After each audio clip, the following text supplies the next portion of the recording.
Welcome to the Fire and Earth podcast with your hosts, Jason Mefford and Kathy Gruber. Fire and Earth, giving you the keys to unlock your limitless potential. Welcome to another episode of the Fire and Earth podcast. I'm your co-host, Jason Mefford. And I am Kathy Gruber, and we have another very special guest. We have had a lot of my hypnotherapy friends on, a lot of which, for those of you who've ever been to HypnoThoughts, you might have met them or seen them. So we have another great HypnoThoughts live guest on. Carlos Casados is here today. Everybody, welcome. Good morning. Thank you so much for being here. Why don't you tell everybody who you are, what you do, and we'll have an amazing conversation. You got it. So I'm a hypnotist, like some of your other guests. I've been doing that a long time. And, my practice, I'm focused a lot on, of course, hypnotherapy and neurolinguistic programming. It's one of my areas of specialty, and something called family constellations. I've been doing this professionally for about 12 years, and my practice is in Newport Beach. And along with that, and I think, part of the topic of this current episode is that for the last 32 years, I've been involved in plant medicines and psychedelics as a means for personal growth and catharsis. Been doing it a very long time. I started guiding small groups and individuals a long time ago under the radar. Things have changed since then as far as the recent lifting of certain restrictions because of the research into psychedelics in the brain, and they've discovered some very strong compelling evidence that psychedelics can be a powerful tool for depression, anxiety, PTSD, relationships, and a number of other things. So that's the thing that a lot of people in the public don't necessarily know about me. They know me as the healer and coach and consultant person. They don't necessarily know about the psychedelic guide person that I have been more in under the radar a bit until recently. So I just am beginning an actual business with my partner, Jess Marion, who lives on the other side of the continent. She's in New York, but our business is called sacredmedicinejourneys.com. That's the URL for it, Sacred Medicine Journeys. So we will be guiding small groups between 5 and 10 in the plant medicine experience. And we are doing it in a very unique way, which I'm happy to talk about in a little bit. Yeah, we're so excited to hear you. So I saw your workshop on psychedelics at HypnoThoughts, and my partner and he sat in with me on that, and it was just so informative. And we just watched the Michael Pollan special, How to Change Your Mind. I'm a huge fan of his, and it's interesting.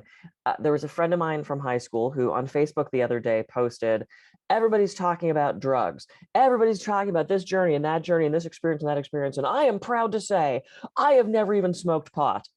And there was this slew of people I knew from high school who were like, me neither, good for you, man, just say no. And I'm like, was it 1984? Is Nancy Reagan here? I think there's still so many misconceptions about that. And it's, to me, and it's like, I'll be very personal here. It's like, I've experimented with things, and I'm sorry I waited so long. It's been seriously life-changing and spiritually opening, and sometimes just fun. But it's for a group of people to be so, I've never done it, I'm not going to do it. It seems to me to be closed-minded. Now, everybody has their own path of these things, but to not even consider of anything, alternate ways of doing things. So how did you find this as a therapeutic method? And what are some of the misconceptions that you're looking to get people to overcome? Yeah, great question. First of all, I see what you were describing quite a lot, or let's just say it comes in regularly. There's a sort of the virtue signaling that happens around it because people's preconceptions about drugs generally, are fairly negative, except when it gets prescribed to you, or if it happens to be in the form of a dark, steamy beverage that they're drinking every single morning, several times. they don't realize that your brain is drugs. I mean, it's releasing its own drugs all the time, and they're not actually having a perspective on history, that the prohibition against drugs is really, really kind of recent in a way. The phenomenon of restricting those things, it first started with the Spanish Inquisition, as far as I'm aware. As the Catholic Church moved into various areas, they prohibited the previous sacraments. So they replaced it with a placebo sacrament of, the bread and wine. And they took, like, for example, when they came to Mexico, it was part of the literature internally circulating for the church fathers and colonists and things, that they had to do away with this, sacraments that they were using in the Aztec religion, mostly mushrooms and the morning glory beverages, the ololuqui, and a few other things. But so you can tell I'm a little geeky about history and philosophy, things like that. So you're in the right place. I'm glad. I've always been that. I've had that sort of tendency, and my curiosity was a natural outpouring from my interest in consciousness and healing. So you could say that part of it was in my nature to want to explore and expand beyond, kind of color outside the lines.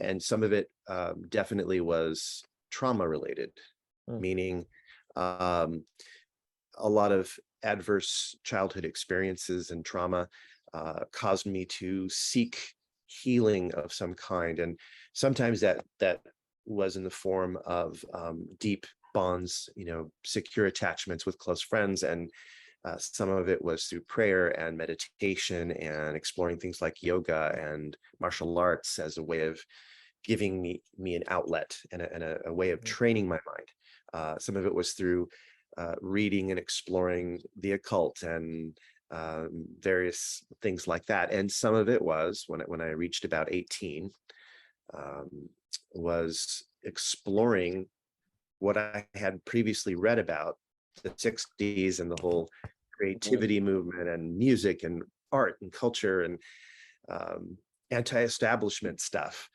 It led me down the road of reading more about the psychedelic experience and the psychedelic 60s and how it changed things. And in high school, before I had even tried it, probably about a year before I tried it, I did a presentation for my speech class at the Catholic school that I was going to. I got in trouble for it. She flunked me out of that particular assignment and made me leave the classroom. I didn't say anything that was really all that challenging. It's just that I was presenting the information with an open mind, and they didn't like that. Oh, yeah, no. Yeah. So what got me into it was kind of like a series of events and my own willingness to try it. And I got to be honest, the first time I tried it, I was really worried that I was not going to ever be the same again, and that I had lost my mind. I took a very large amount the first time, and it was, if I can just share this briefly. Please. With you. I had already had some, what you might call mystical experiences through various spiritual practices that I'd been doing for years. And so I didn't know if what I was experiencing was part of the LSD trip that I was on, or part of my own experience that I normally have. And so when the accumulating, probably too strong of a dose my first time, as it started to kind of reach past the normal limits, it became almost, it took on a life of its own rather than me directing it. I felt like I was being pulled into this experience that was much larger than I was anticipating, and I didn't have any experience. So when I found that my trip was lasting far longer than it's supposed to, because it's supposed to last maybe 12, 13 hours at the most, I was still tripping the next day. I don't know how much of that was just pure psychology, and how much of it was the fact that I took a lot. But I remember telling my friends and my girlfriend at the time, I'm never doing this again. I ruined my life. I've ruined my brain. I'll never recover. I don't know how I made this mistake. I was feeling so depressed and anxious about it. And then I went to the restroom and I was washing my hands and I gazed up in my eyes and I thought my eyes looked really interesting, kind of strange. And so I was looking into my eyes in the mirror. And as I was looking into my eyes, I realized I was seeing the silhouette or the peripheral image of Jim Morrison. I had a t-shirt that had the Doors on it. And there was a look in his eyes. And I noticed that I had the same look in my eyes. So it was just kind of a moment of reflection where a part of me became a little bit dissociated and looked at myself and said, is that really how you want to be? Like, is that you? That doesn't seem like you. You're not a scaredy cat. You're not somebody who shies away from experience. Really? Are you going to be this person? That person that has never been you? And within a few seconds, my whole orientation changed to the point where instead of being afraid of it, I was determined to do it again. So I walked back into with my girlfriend and my friend, and I said, you know what? Not only am I not scared anymore, I'm going to do it again, and I'm ready to do it again, like immediately, like next weekend. I can't wait to do it again. Mm-hmm. That started my journey.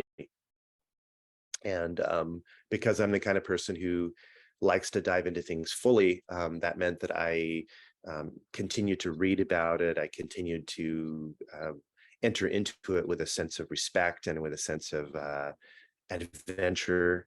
And I was very, very fortunate to have my experiences early on, not the first one, but within the first few, exposed to people who were very mature, who were using this as a path for self-discovery. They were scientists and ethnopharmacologists and people who were involved in the psychedelic, you might want to call them like the psychedelic intelligentsia or something. They were the ones writing books about it and doing research. And one of those people was Alexander Shulgin and his wife, Anne Shulgin. They call Sasha Shulgin. Both of them are dead now. They passed recently, one of them. And they had these dinners. They were like dinner parties up Marin. And at those dinner parties were lots of researchers and folks. And Alexander Shulgin was one of those people who had a DEA license for producing psychedelics. He was one of the only ones in the entire United States with that license. And he would give out, pharmaceutical grade psychedelics, some that he created himself. Wow. Because he was responsible for creating about 200 of the world's known psychedelics. He actually, created them in a lab. Anyway, as a result, I had the ability to try very exotic psychedelics, things that you wouldn't normally have heard of. And being around these people was different than being a kid and doing it with a bunch of deadheads at a concert. Nothing against that, but it's just a different experience. And it just continued me down the path of wanting to dive deeper and deeper and deeper into what I could achieve through the kind of self-reflection that is only possible when you're having a psychedelic experience like that. Yeah. Well, yeah, because I know, as we were talking about at the beginning, you kind of use that word virtue signaling, which I think is fascinating, right, as well, where it's like, we're we're kind of taught in society about certain things, this is your brain on drugs, those Nancy Reagan, ads and things like that, right? And we're all around the same age, so I remember those dare and just say no, and all that stuff, right? And what's funny is, but though as you're talking about it too, right, is it's like, I mean, I was going to joke with you. It's like, where's your tie-dye, man? It's like you're not a psychedelic pothead looking guy, right? Yeah. but I think what's interesting is yes, there is the culture, like you said, of, teenagers just trying to have fun and escape and deadhead kind of thing. That's one thing, right? Just escaping reality through the psychedelic. There's a difference with the people you started hanging out with and people trying to journey and actually use it as a method of self-discovery. Yeah. And those are two totally different things, because these are powerful things that, Yes. if misused, you can fuck yourself up. You can. But when used properly, it can be a way of enlightenment, right? That you can't get from some of these other places. And so geeking out with you, right? It's like, if you go back and look at the ancient ways, right? That, again, Western civilization, the Spaniards, the English, everybody else, whenever they would come in, they would label people as savages. They'd take away their religions, which usually included, as you called them, sacraments of some sort of, plant medicine that they use, and would replace it, like you said, with bread and wine, right?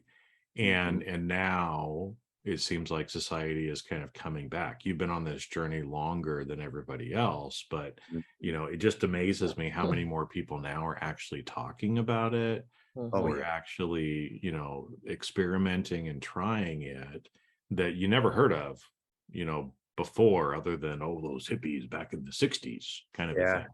Exactly.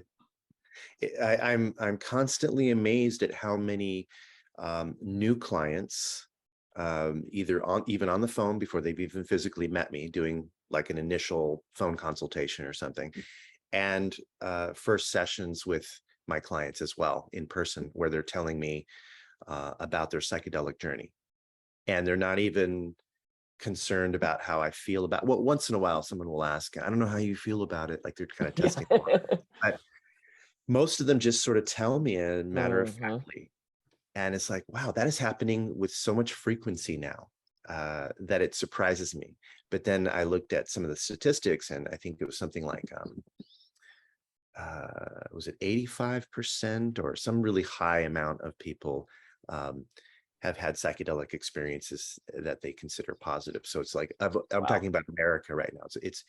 It's really, really a very large amount of people. It is not, we are not a minority. Yeah.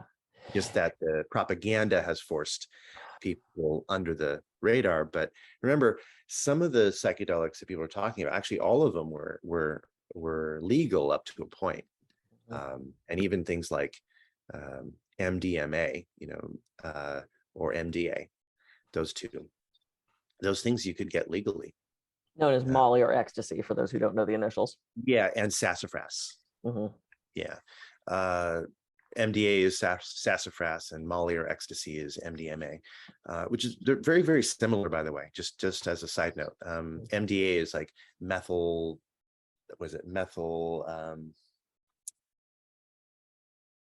dioxyamphetamine, and MDMA, it's just methyl dioxymethylamphetamine. So they're very similar, and they have people call them entactogens or empathogens, because there's so much tactile sensitivity that comes along with it, and waves of warmth, and feelings of emotional warmth as well. People tend to become more, they switch into a more authentic relating kind of mode. So there's a lot more emotional connection that happens under MDMA circumstances, and it can be very sensual too. People get into music and being touched and holding each other. I mean, there's a lot of that oxytocin rich experience that comes along with it. And that's one of those things that just entered into the stage 3 clinical trials now with the FDA. So, or is it FDA or DEA? Anyway, one of those government agencies. And that's great. But in the 80s, you could just get it at a bar. Yeah. And it was legal. Nobody worried about it. Well, and I remember that being that was a big gay scene a lot of the gay bars and nightclubs, they would be doing X. And I remember when I moved to Hollywood, that was like such a scary thing because, that causes holes in the brain. And I had a client say that to me the other day. He goes, there's holes in the brain. But in watching Michael Pollan's special, that wasn't the study. They were actually looking at crystal meth, not MDMA. And it's like, you guys are quoting things that aren't even right. And yeah, so for somebody who, because we could just talk about this all day, for somebody who wants to start, who said, I've never tried it, I want to experiment or play with it, or, do you recommend them doing like a full-on journey? Do you recommend a microdose? What do you tell someone who's never done this that wants to get interested? Well, the first thing I would tell them is do the research first. I did that. I did a lot of reading about it before I did it. So do the research. You want to look at the history of it. You want to look at the chemistry of it. You want to make sure of things like if you're on any kind of psychiatric medicines, it's not recommended that you play with these things because it gets very nuanced and complex. So it's not that you can't, but there are many medications that could cause problems. So rather than going down an exhaustive list of all those things and the cross interactions, it's best to make sure that you're not on those things and you haven't been on them for a little while, so that there are no residual MAOIs or anything like that in the brain. So if they're starting at that point, really the most important part is your context and your mindset. So if you have a context that is a safe context, like you're with your best friend who has a pretty sensible personality, okay, so they know how to be sensible about things, and you're in a cabin in the woods and not likely to get in trouble by police or anything like that, and you can agree, if it was your very first time, that maybe one of you takes it and not the other. That person can just hang out with you, and you just want to make sure that you're not taking a very large dose the first time without a guide of some kind. Most people would take a smaller amount. Let's say if they were taking mushrooms, a standard dose is about 3.5 grams. But again, it's not precise because there are 200 different psychedelic mushrooms, at least. And those they all have slightly different concentration levels. But let's just say you were just dosing with some average mushrooms, the psilocybe cubensis or something like that. And you took 3.5 grams. That's about what they call an eighth of mushrooms. And that's a fairly standard introductory dose. But you could even take a little less. You could take, 2 grams, 2.5 grams, and you will experience not only the body feelings of the psilocybin as it kicks in and starts converting into psilocin in the body. And you will also start getting some visuals. You might feel a little bit of a period of drunkenness or lethargy. There's going to be perhaps some giggling going on as you feel these sort of tickling sensations through the body. And it's enough to teach you that you're not going to die and that you're going to be all right. And if you feel emotions come up at some point in the trip for a brief period, you'll have kind of like a mini version of the experience. If you combine that with sensory deprivation, like putting eye masks on and earplugs or a sound machine of some kind, and you lay down and just dive into the experience and relax, you may even be able to take yourself into some of the psychedelic experience, which of course is when you start to lose a sense of individuation, you start to expand out into the universe, and there tends to be a trail of or like a kaleidoscope of visual changes that happen inside of your awareness. It's different for every person. Not everyone is as visual or kinesthetic, but we all have visual components. Even my dear friend Jess, who is legally blind, has visual stuff going on. And she talks about the colors and the movements and the imagery inside of her mind too. So that's what I would recommend, is just be careful. There's no real lethal dose for most of the psychedelics, but you do want to take yourself sort of just beyond what you're used to the Mhm. first time, unless you have someone who can guide you to take you farther than that the first time. Because it's just too easy to make a mistake when you're not used to the psychedelic experience. Some people talk about the person jumping off buildings. I can fly, and they, yeah. Yeah, that's there might be like just sort of a grain of truth inside of that, which is if you had taken a large dose of psychedelics and you don't really rationalize that well under those circumstances, and you happen to be in a place that's very high while you're high, possible that you might convince yourself delusionally that yes, I can fly. Although, as the late Bill Hicks said very well,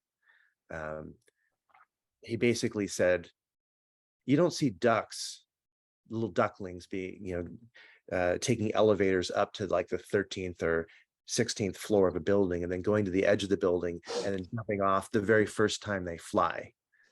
And so he says, start from the fucking curb, you idiot. I love that. Because that's it's so a good true. lesson for a lot of stuff, right? I mean, Yeah. I mean, I can admit to you that in times of deep psychedelic states, I've thought I could fly, but I also had a certain dose of reality in there. In the back of my mind, I'm like, if I can fly, then I should be able to fly from like that little rock that I'm climbing up on. mhm. It shouldn't be from a building. Yeah. But not everyone has the same rational thoughts when they're in that state. So you want Yes. to, but you can train it. That's the thing, is I tell people, like, whatever it is, you can train your mind to be what you need it to be in the psychedelic state. Yeah. It's Huh. not fixed. Yeah. You just might need a little guidance or a little practice or something, but you can do all sorts of things. I mean, I remember times being, in some other dimension and having to handle a police officer directly, like eye to eye, and I'm talking to the police officer and handling a situation with them. And there was a teetering few moments in there where I thought, man, don't lose concentration, Carlos. Just stay on track. Yep. Don't talk too much. Just Mhm. get Look at you through this. switching ego states. Yeah, no, Exactly. it goes back to the internal family systems, right? Where you're like, Yeah. because Capricorn. So I just have to share the first time that I tried mushrooms. I tried a very little bit, and I'm like, okay, I'm gonna take notes on this, so that I know like how long it takes, how I Yeah. feel, da da da. So it was a little piece of chocolate. So I wrote on a post-it note, 7:15 p.m. took 1 square of chocolate. Mhm. 7:50. Whoa, yeah, wow. And that was the only note I took. And Yeah. it wasn't a lot. It was, probably half a gram or something. But it was just, I was like, I'm going to be very, very scientific about this. Capricorn's going to, nah, that went out the window. My gosh. Well, you made a really important point, is that some people react very differently. I know plenty of people who take just a couple grams, and that's a lot or not a lot, but it's like for them, they're really there. They don't need any more. I also know of a tiny Asian woman that never did psychedelics before, was kind of moved here from Taiwan, and she's done as much as 10 grams. Oh, And that's fine for her. yeah. It's so She's this interesting. tiny little thing. She's probably 110 or maybe even less, probably maybe even 100 pounds, I would say. Yeah, it's So such an individual thing. that's not what I would have guessed. Right. Well, it was my first time. So I understood music for the first time. Oh, cool. And as I've Did it had, taste? is what? How did it taste? The chocolate was really good. No, the How did music. the music taste? I didn't taste the music. I felt the music, and the Okay. music had color. And I put on Frankenstein, which is one of my favorite songs. And all okay. the drums, I finally understood music. I'm not a huge music person, but I got music for the first time. And Wow. I've had some experiences with mushrooms where I've had those emotional experiences where I've connected with the whole of the universe, and I've had these feelings of, I've been experiencing grief since I was about 8. People just have always been passing away around me, and I got Yeah. to feel that and process so much of that I hadn't previously. So for me, these have been incredible experiences. And and I want to have more, and that's why I say I'm sorry I kind of waited so long. Everything in its own time, right? You do it when the time Yeah. is right. Yeah. Jason, you're sitting there aching to say something, I can tell. Am I? Yeah, am I- you had that look. I'm just trying to process all this stuff, geeking out about it too. I mean, but it's interesting. Like when you're talking about that little Taiwanese, lady too. I think so. It's an important thing for people to realize too. Like you said, if you're gonna try this, start slow, right? Because you don't know. But it's not. It doesn't. It's like with alcohol. They're like, if you're this much weight, you can take this many drinks. And for most people, it is. And yet, one of my friends is probably 50 or 60 pounds bigger than me and 6 inches taller. Half a drink, guy's laying on the floor, right? Yeah. And Yeah. so you do want to be careful and just kind of understand what you can take, what you can't take, sort of Yeah. a thing as well. Because there's lots of experiences of people taking too much to begin with, and then like you're tripping for 2 or 3 days before you realize the first time.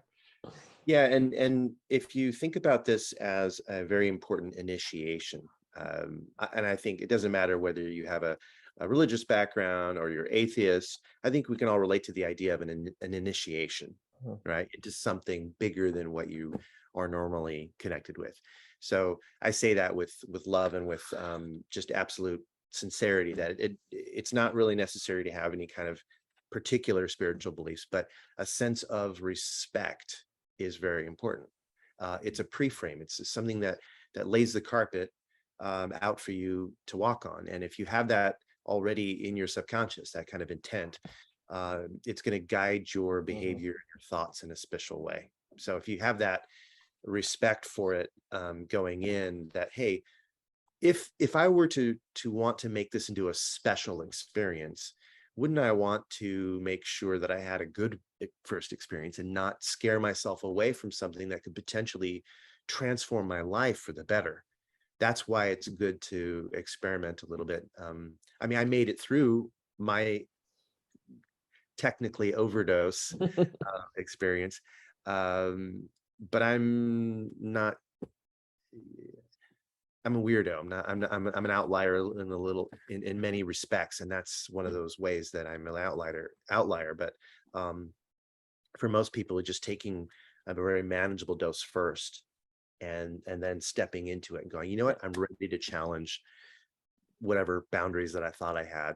So your second or third dose can be like, let's go for it. Let's double the dose, or let's add a little bit more and see what happens. And it is a little bit about seeing what happens. You cannot predict anything. I can't predict what's going to happen after this interview. So how could we have any ability to have perfect foresight about what's going to happen? You can't. You have to have a sense of trust. You've got to have a sense of surrender.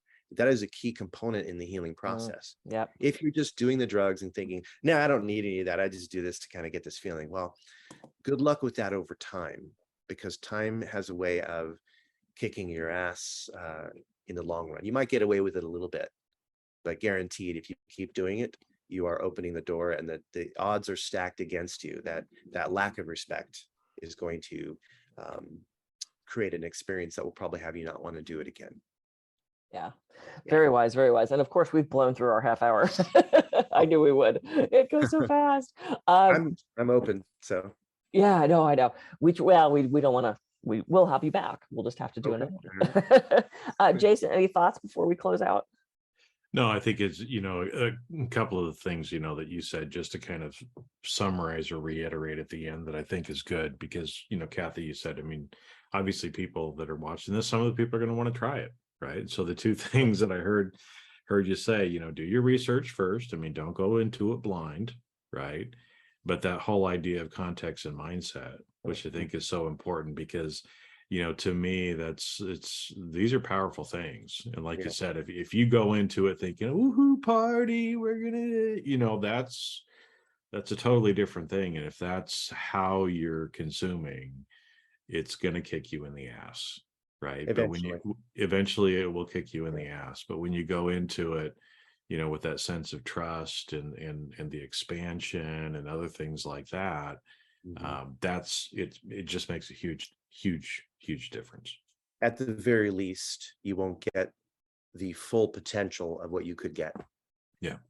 And that's really the point too, is that, you know, do you feel that you are worth having something better, or are you just going to keep it in that narrow bandwidth? You know, if you really, really want something more for yourself, then you owe yourself, you know, the opportunity to be able to have that experience. Yeah. I Beautiful. do have one thing I'd love to mention before we Go end, for if it. it's Yeah. because this has come up in community. You and I are we're in the hypnosis community, and it includes people who are coaches and NLP folks and people with different backgrounds. And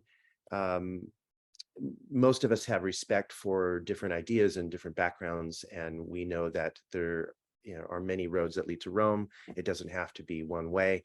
But occasionally there are people who have this idea that somehow the way they're doing it is not only better, but the right way, and other ways are not.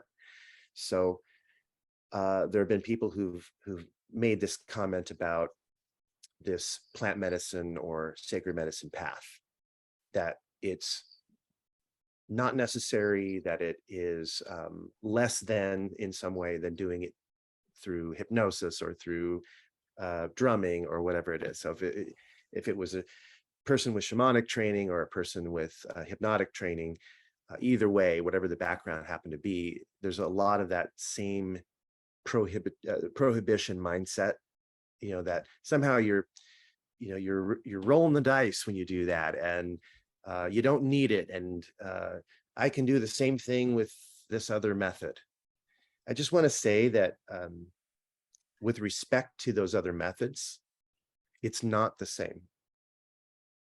I have a lot of experience with other methods, years and years. I've started very young, and those experiences have power, and they have, in some ways, visionary aspects to them, very deeply visionary aspects to them. However, it still is not the same. There is no comparing an experience you haven't had. So no matter how much you might believe that what you're doing is the same, it'll never actually be the same. And you can't compare something. Orange is not green, they're two different colors. So that the psychedelic experience is something that you have to have in order to be able to determine whether it's the same as something else. And without having that experience, you can't speak on that. And I just noticed that there are a few people that have that attitude, and I just would invite them to consider that. It's kind of ethnocentricity almost. Yeah. Well, and I love that you said that, because I've read about that, where it's like, oh, it's cheating. You should be meditating every day. Right. That's how you experience that enlightenment. And that's how you do it. Is this cheating? No, it's a different path. If I take the beach route to LAX as opposed to the 405 because there's traffic, it doesn't make me wrong. I still end up at LAX. There's Exactly. so many different pathways and journeys, and still so many, like I said, so many misconceptions. And I remember saying to my ex, there was a special on about mushrooms, and I said, oh, I've never tried that. I'd really like to try that. He goes, oh, what? You need to escape now? What, you're a drug addict? You need to get away from the rip. And I remember sitting there going, whoa, what the fuck? Like, that was, notice I said X. But it's like, there was just this, very judgmental, closed-minded, like, what are you a drug addict now? And it's like, no, what? Because I said I wanted to try something? You didn't mock me when I wanted to try that meal that we had the other day. So, there's still pushback on this. And like you said, Carlos, I have so many clients that, not even knowing my interest in this, share these, oh, I did Molly over the weekend for the first time, and it was so beautiful, and I connected with my husband, and it was so perfect, that they're sharing these experiences with me. And then you do kind of get them going, oh, wait, are you cool about that?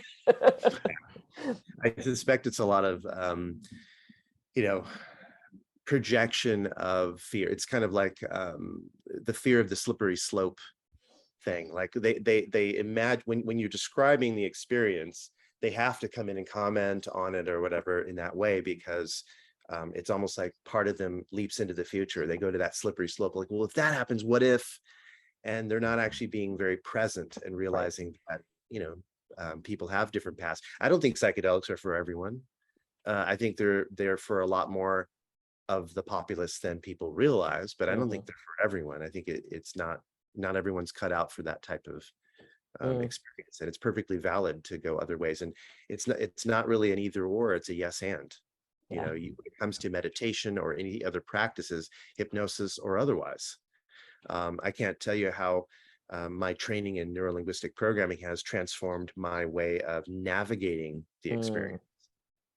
Yeah, as a guide. Sure. So on that note, let's tell people how they can reach you. I know you're starting a retreat center where this is an experience that people can have guided and under, kind of supervision with good product, you know, that we know where it came from and, know where you get your stuff from. So how can people reach you? So if they're interested in the plant medicine or the sacred medicine plant, I say plant, but sacred medicine plant, because sacred medicine path, because it includes all things. Not just huachuma and mushrooms, but currently those are our two primary ones. They can go to Sacred Medicine Journeys, plural, right? So sacredmedicinejourneys.com, and just put in their email and name and contact information, and then they will be informed and kept in the loop of any retreats that we hold. And these retreats could be domestic or abroad, depending on the circumstances, typically lasting somewhere between 6 and 8 days. That's what we're thinking, so that we get a chance a couple of times to do the medicine during the journey. And why we're unique in many respects is that we're bringing the coaching model that we normally use and into this. So a long interview in the beginning, combined with personal growth work and medicine, and then personal growth work and medicine and personal growth work, creates this wonderful sandwich of a layered work that integrates the experience. And that's the most important part, because you want to be able to walk away from the experience feeling changed and having that last, or to go exponential or 10x in your life. That's the whole point. Yeah. So that's why we're doing it differently. I love it. Sacred Medicine Journeys, plural.com. Jason, any final thoughts? No, this is fabulous, because like I said, I mean, I've been hearing about a lot of this stuff in the periphery, and it's nice to actually talk to somebody who's not a hobbyist in this too, because I think, especially is anytime something starts to become popular, everybody knows about it now, right? And so some schmuck read a book, maybe took something one time and now they're an expert on it.